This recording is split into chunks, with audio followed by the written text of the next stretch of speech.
Bonjour à toutes et à tous et bienvenue sur le plateau Santé-Ville où il sera question aujourd'hui de moyens de contraception. Pour cela, j'accueille aujourd'hui sur le plateau, pour la seconde fois, le Dr Riff. Bonjour Dr Riff. Bonjour Virginie. Dr Riff est responsable du planning familial et également chef du service orthogénie au centre hospitalier d'Armentières.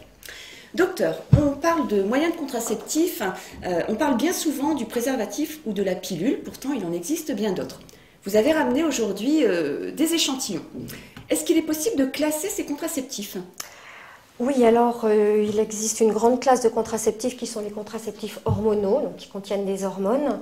Et la première classe, c'est ce qu'on appelle les œstroprogestatifs. En fait, ça veut dire qu'ils contiennent deux hormones, les œstrogènes et la progestérone. Ce sont les hormones que nos ovaires fabriquent habituellement. Et là, on va les apporter de l'extérieur. Alors, c'est ce qu'on appelle classiquement la pilule. Bon, il y en existe plein de sortes, plein de présentations, parce qu'il y a des dosages différents. Mais la pilule, il faut la prendre tous les jours, ne pas l'oublier, c'est pas très pratique en fait. Donc du coup a été mis au point le patch par exemple, qui se met en place pour une semaine. Donc on va en mettre un toutes les semaines pendant 3 semaines, c'est l'équivalent d'une plaquette de pilule. C'est comme les patchs à la nicotine ? Oui, tout à fait. Mais qui contiennent là un dosage d'hormones. Voilà, qui correspond au dosage de la pilule, hein. C'est très efficace, ça marche très bien. Le seul inconvénient du patch, comme de l'anneau que je vais vous présenter après, c'est que c'est un peu cher et c'est pas remboursé. Alors c'est pour ça que c'est pas très utilisé, mais autrement c'est quand même pas mal. Et puis il existe l'anneau. Alors ça c'est chargé avec les hormones pour 3 semaines. Donc c'est l'équivalent de la pilule, on le met en place et on est tranquille pour les 3 semaines. Le problème c'est que ça se met en place au niveau du vagin. Alors souvent les dames me font une grimace quand elles voient ça, parce qu'il faut être très à l'aise avec son corps pour pouvoir aller glisser à l'intérieur, aller le rechercher 3 semaines après. Voilà, il faut être très à l'aise et c'est pas toujours évident. Cependant les femmes qui l'utilisent en sont très contentes, c'est quand même très pratique. Un deuxième groupe ? Alors le deuxième groupe, ça va être toujours une contraception hormonale, mais qui ne contient que de la progestérone. Alors l'avantage, c'est que c'est une hormone qui n'est pas du tout gênante pour la santé, donc les contraceptions à base de progestérone, tout le monde peut les utiliser. Alors ça existe sous forme de pilule, classiquement c'est la pilule qu'on donne aux mamans qui allaitent leur bébé à la sortie de maternité. Il faut aussi la prendre tous les jours sans l'oublier, et même on n'a pas encore moins le droit de l'oublier que la pilule classique. Donc c'est pas très pratique. Et c'est pour ça qu'a été mis au point l'implant, donc c'est ce petit machin-là. Voilà. Qu'on met sous la peau. Voilà, qu'on va venir glisser sous la peau du bras, ici à l'intérieur. Et ça va diffuser cette progestérone pendant 3 ans. C'est extrêmement efficace et pendant 3 ans, on est absolument tranquille.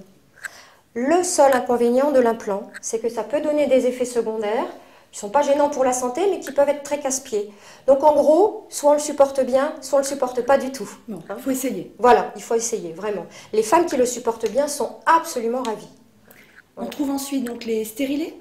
Voilà, alors ensuite on sort des contraceptions hormonales. On a donc le stérilet avec un peu 2 classes de stérilés.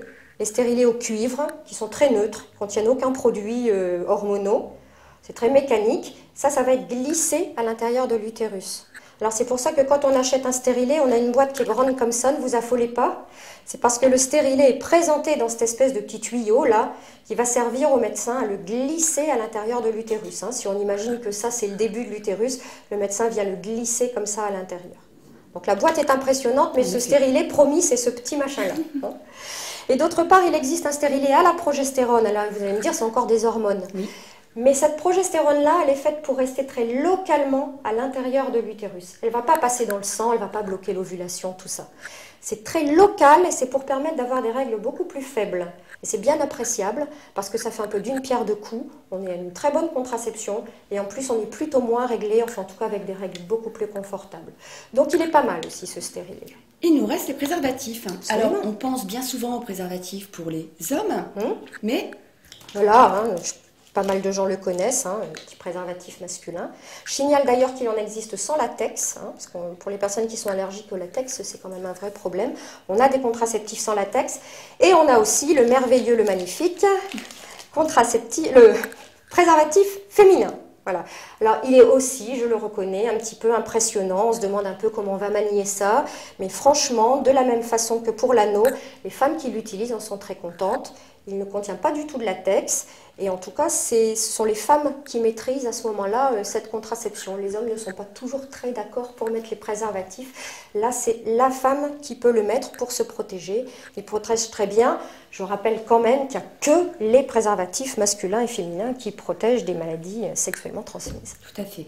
Quel conseil donneriez-vous donc à nos nets spectateurs? Alors, le principal conseil, c'est vraiment essayer. Essayez ce qui existe, trouvez ce qui vous convient le mieux. Il n'y a aucun problème à essayer, à trouver que c'est pas bien, à changer, en essayer un autre. Vous finirez par trouver celui qui vous convient. Il faut que vous soyez confortable. Merci, Dr Yves. Le numéro de téléphone du planning familial s'affiche donc en bas de votre écran. Vous l'avez compris, il en existe de toutes sortes. On peut en changer, alors n'hésitez pas à en parler à votre médecin, à un gynécologue, une sage-femme, et puis essayez. À bientôt. Au revoir.